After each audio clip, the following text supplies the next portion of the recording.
Estamos aquí en Porcelanos Aín y hoy tenemos la suerte de contar con Paloma Ogayar, que ha venido a acompañarnos y sobre todo, hablarnos un poquito más de su estudio. Paloma, ¿qué tal? ¿Cómo estás? Hola, buenas tardes. Encantada de acompañaros. Bienvenida. Muchas gracias. Cuéntanos un poquito, porque un estudio, 22 años lleváis. Sí, 22 años. Un estudio que lleva 22 años ya es un éxito, ¿no? Solo por la trayectoria. A nuestras alturas parece que sí, además un estudio casi unipersonal, femenino, que ya es difícil, que esto sigue siendo una profesión y un mundo de la construcción bastante masculino. Y en estos 22 años pues yo he pasado muchas etapas. Exacto. Desde que abriste el estudio hasta ahora, imagino que cambios habrás visto de todo tipo. Claro, mucho. Yo llegué a Ayamonte un poco de rebote, era una localidad que me era muy cercana porque mi familia de allí, siempre había veraneado allí, pero casualmente llegué a una empresa constructora y empecé a trabajar como jefa de obra. Estuve allí varios años y a la vez compaginaba un poco ya el trabajo autónomo por cuenta propia. Aprendí en esa época muchísimo de construcción y hubo en pleno boom, cuando estábamos en el 2004, que estábamos hasta arriba de obras y eso, pues se me cruzaron los cables y decidí, me voy sola. Me voy y pongo estudios, dejo la constructora y así empecé. Entonces empecé a rodar en un momento en el que la construcción estaba en su momento álgido. En el 2008, con toda la crisis, con todo el frenazo, pues yo creo que precisamente el hecho de ser un estudio pequeñito en un pueblo me permitió continuar trabajando, porque no tenía grandes proyectos, tenía pequeños proyectos, los promotores y la autopromoción siguió funcionando. Exacto. Y entonces precisamente ese tema fue el que a mí me hizo que pudiese continuar. Unos cuantos años trabajando, pues supongo que como muchos compañeros, con más o menos dificultades, pero sin, por suerte, sin abandonar nunca el camino de la arquitectura, de los proyectos, de la construcción. Y bueno, pues se ha ido, claro, a lo largo del tiempo se ha ido aumentando y ahora mismo pues tengo mi estudio y bien, la verdad que muy bien, no me quejo. Que, por ejemplo, desde que abriste hasta ahora, yo no sé si hay un proyecto en el que tú le has puesto o le tienes cariño, ¿no? que nos gustaría recordar aquí. Pues yo tengo varios proyectos que le tengo mucho cariño, sobre todo porque hay determinados clientes. Yo hago mucha vivienda residencial y de autopromoción. Entonces hay determinados clientes que han confiado mucho en mí, que me conocen, o llega un momento que a través de hablar con ellos y charlar con ellos te transmiten muy bien sus inquietudes y sus necesidades, su gusto por la arquitectura. Exacto. Ves y reconoces que los gustos son parecidos y es muy fácil trabajar con ellos. Entonces, si hay alguna vivienda de nueva planta y alguna vivienda de rehabilitación, que le tengo especial cariño. Sobre todo que muchas veces el tema de rehabilitar o el tema de reformar, ahí la arquitectura está y aparte hay que mimarla también muchísimo, ¿no? Muchísimo más. Yo creo que solo un gran proyecto, a lo mejor, ¿no?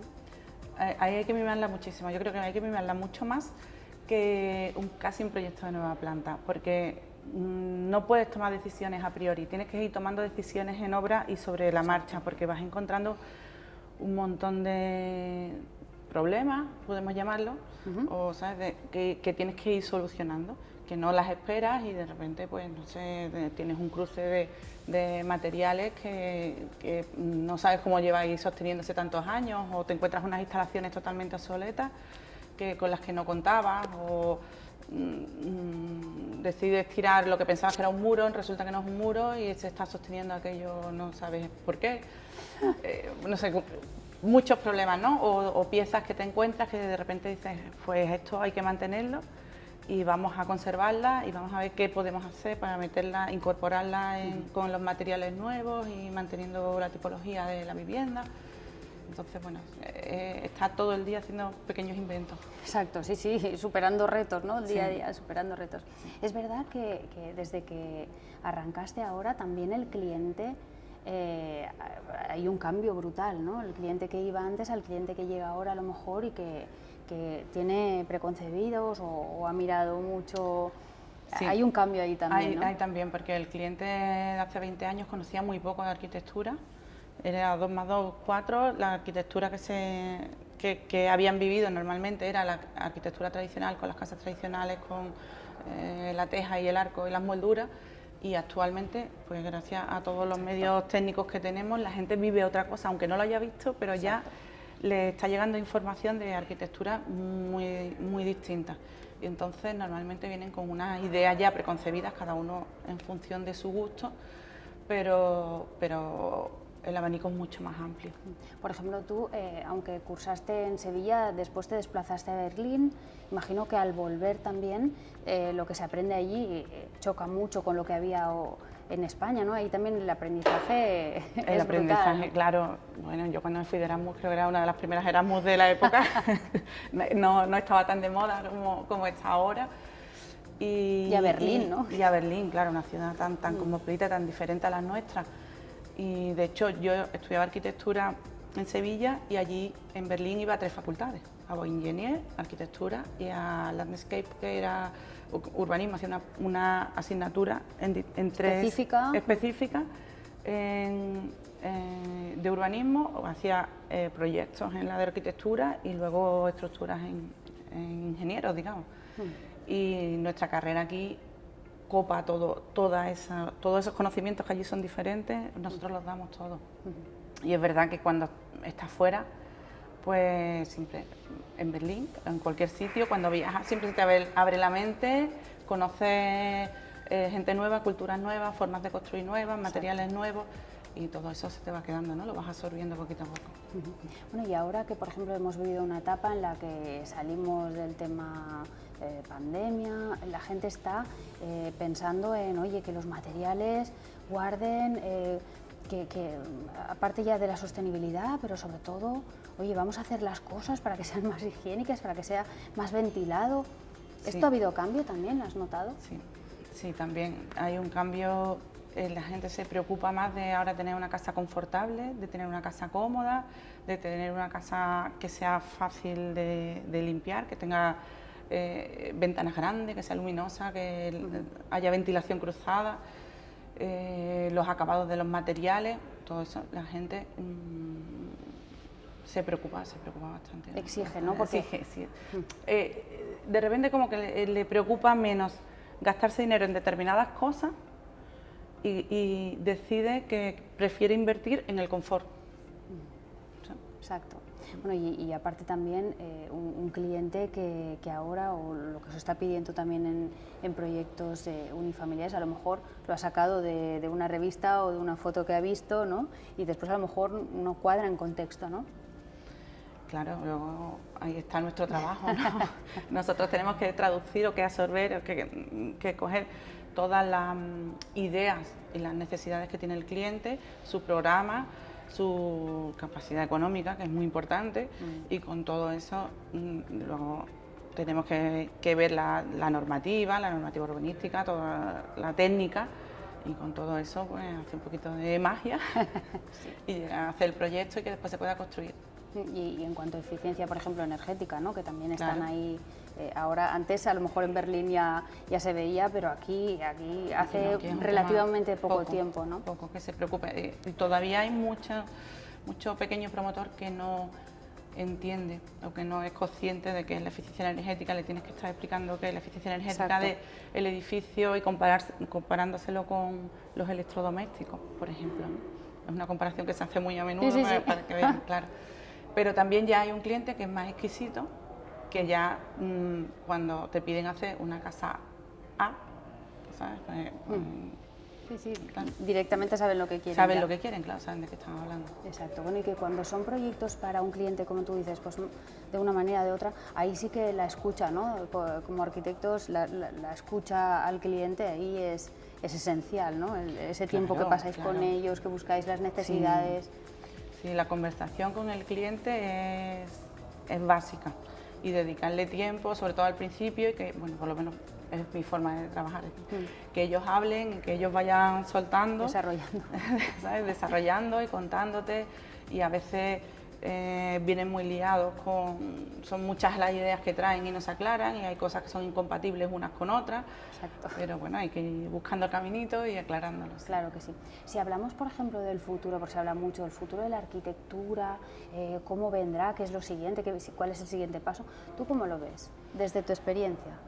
Pues la arquitectura cada vez es más burocracia. Por desgracia, por lo menos, ¿no? por desgracia. Por lo menos el trabajo que nos están obligando a ejercer a muchos arquitectos, porque la creatividad que todos las tenemos inicialmente, al final se va acotando, pues te la acotan por un sitio, por otro, por las necesidades que son lógicas y sobre todo por temas técnicos.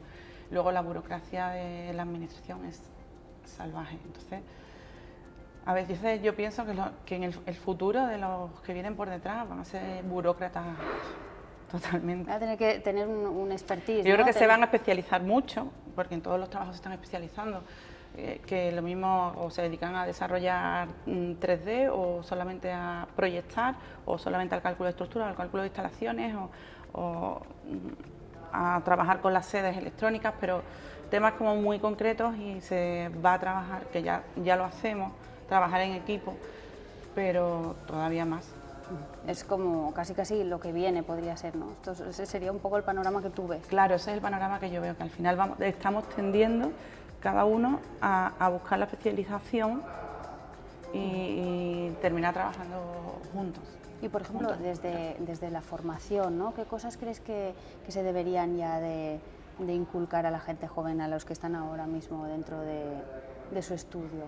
Pues, ¿Qué les podríamos decir?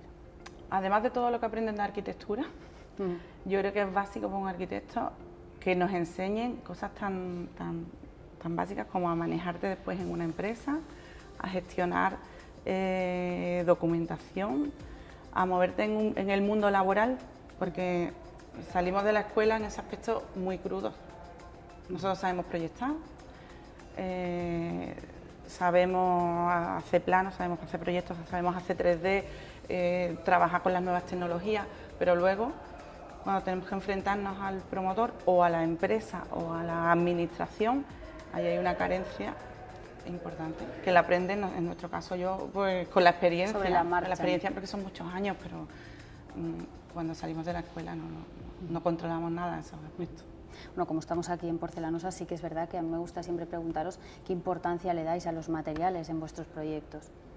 Mucha, a los acabados muchísimo. Normalmente cuando ya empezamos con el proyecto, tú ya tienes una imagen hecha de lo que quieres, y entonces vas buscando, ya vas proyectando y diseñando y dibujando. Yo soy muy de croquis, desde el primer croquis, imaginándote los acabados, ¿no? Las texturas, los colores, los materiales. ¿Qué crees que se pide más para los materiales? ¿En qué pueden avanzar o en qué crees que deberían seguir avanzando para ayudaros? Pues que sean maleables, que se puedan hacer con ellos muchas cosas, por ejemplo. Que sean, a mí me gusta mucho, que sean, ¿qué te digo? Que sean limpios, o que te den imagen de que sean luminosos, de abierto, de que sean luminosos, de que ahora mismo de que sean fácilmente limpiables, no sean porosos. En los suelos, pues la resbaladicidad, ¿sabes? Que sean materiales cómodos, que sean confortables, pero que sean agradables, ¿no? Sí, que sí. te hagan sentir... que tengan la función, pero también la estética, ¿no? Claro, por ejemplo. claro. ¿Sabes? Que depende del uso, estén donde estén, el material que elijas, pero te sientas a gusto con que hace mucho material, ¿no? El acabado. Bueno, ya la última cosa es, cuéntanos qué es lo último que tienes entre manos, qué proyecto último. Pues ahora mismo acabamos de acabar un paseo en Ayamonte, un paseo fluvial en Ayamonte, que bueno, eso no tiene nada que ver con el trabajo habitual, es un paseo fluvial en todo el borde. Y luego tengo entre manos pues varias viviendas, tengo pequeñas promociones de 13 viviendas por un lado, por ejemplo, Tengo rehabilitación, que a mí me gusta mucho la rehabilitación. Ayamonte es un pueblo con un casco histórico muy bonito, muy potente, con unas viviendas grandes y de techos altos y de vigas de madera, que tienen muchas posibilidades. Además, un pueblo que tiene muchas vistas porque el centro está en pendiente y prácticamente desde casi cualquier vivienda, o bien desde la azotea o desde los balcones, tienes unas vistas que son muy agradables porque ves Portugal, ves el río, ves la playa, ves las marismas. Y entonces también tengo algunas viviendas en rehabilitación y alguna vivienda nueva, de todo un poquito. Está muy bien. Bueno, Paloma, un placer tenerte aquí, que nos hayas acompañado, estamos muy agradecidos. Gracias. Muchas gracias a vosotros.